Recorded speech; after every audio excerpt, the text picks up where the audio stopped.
Hello, everyone. My name's Adam Saint, and this is the Review Club. Today, we are going to go over Daredevil: Born Again.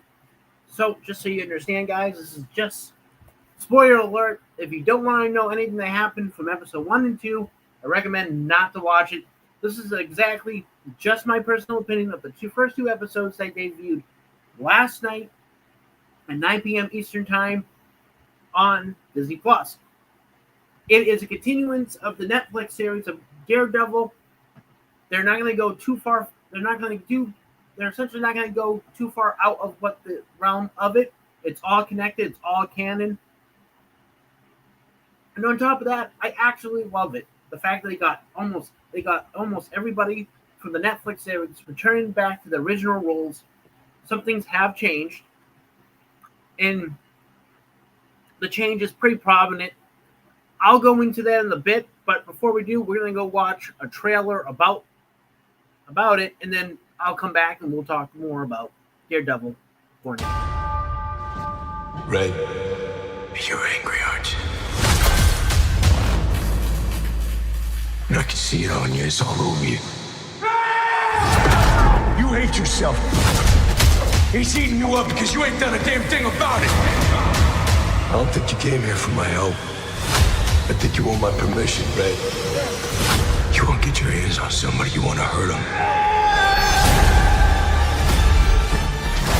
Maybe you're a little bit scared about what that means. But you're gonna keep eating. And eating. And eating. Because you know they're breathing the same air you're breathing.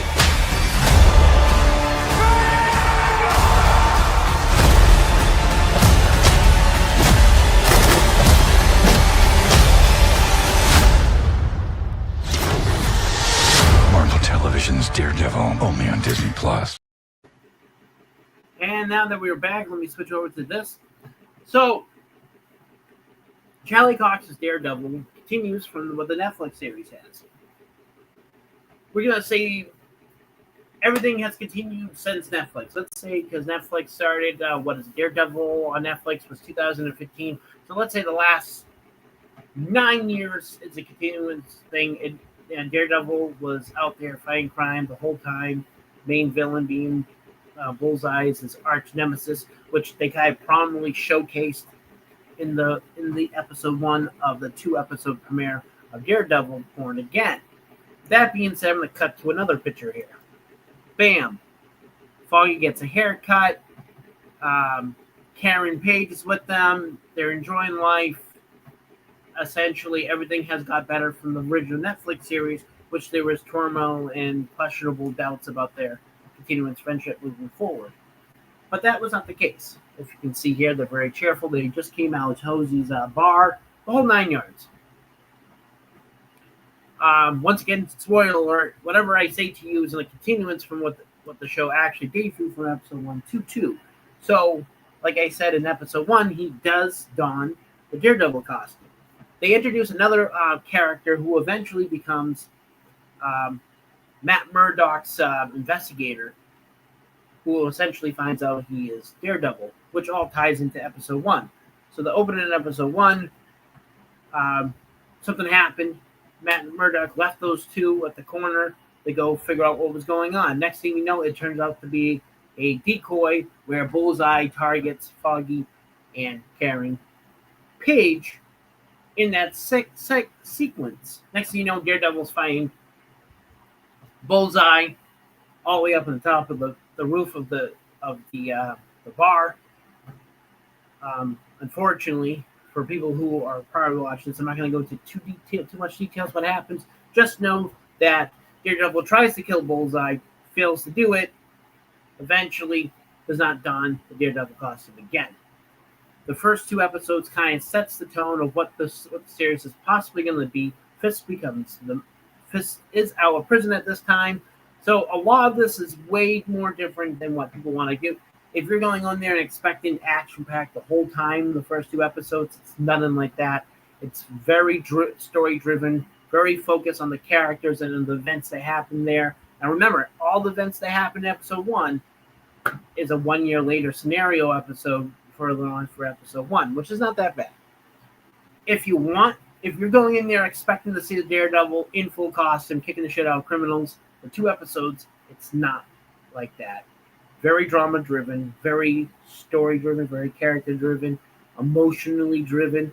I was shocked the way they did it. Very shocked how they did episode 1. The reason why it is a spoiler, I kind of want to tell you what happened, but I'll let you guys watch it when I am eventually going to do another.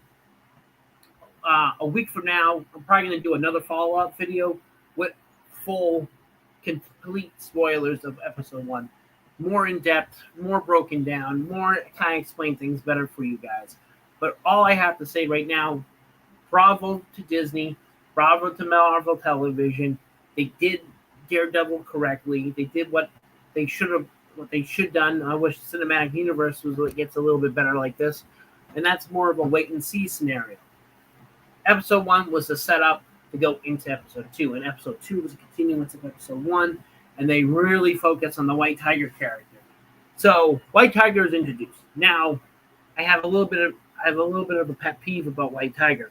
White Tiger, for me, for the longest time, was very associated with Wakanda, was adopted brother, Black Panther, etc., of what I remember. So I don't know which White Tiger they're going for. Because there's White Tiger and there's a second White Tiger. So I don't know which White Tiger they're going for.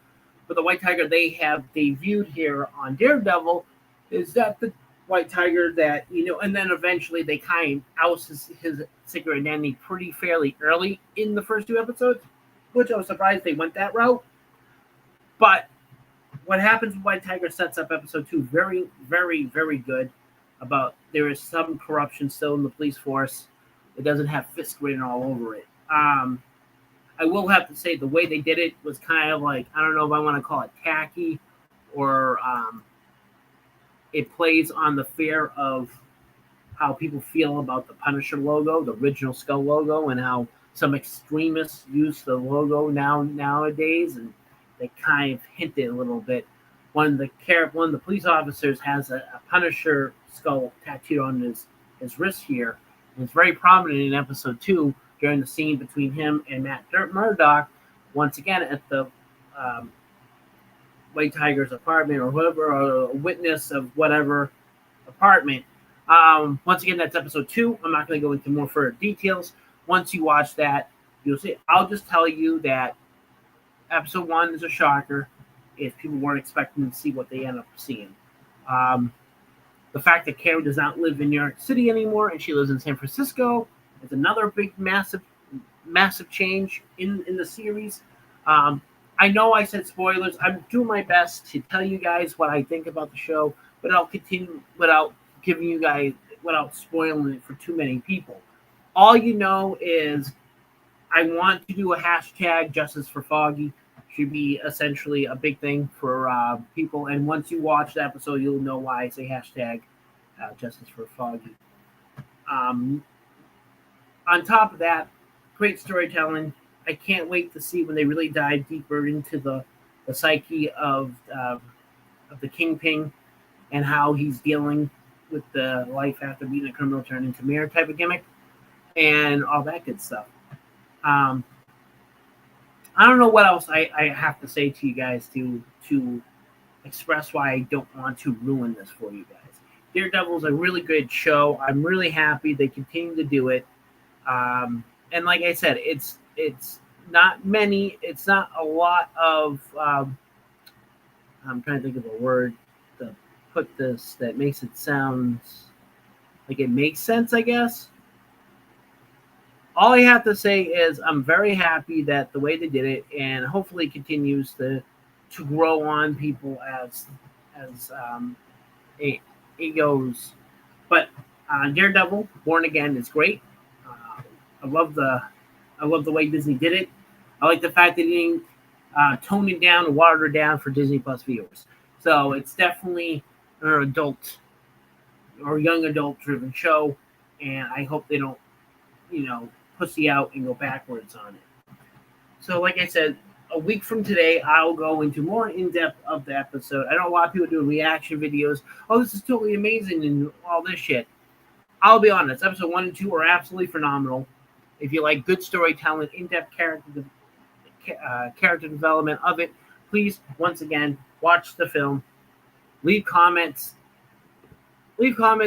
under this video, and then what I'll do is I'll do my best to respond to these comments next week when I do a full in-depth of the actual episode, breaking down story arcs and all that. But until then, I'll see you guys later, and thank you for joining us at the Movie Club /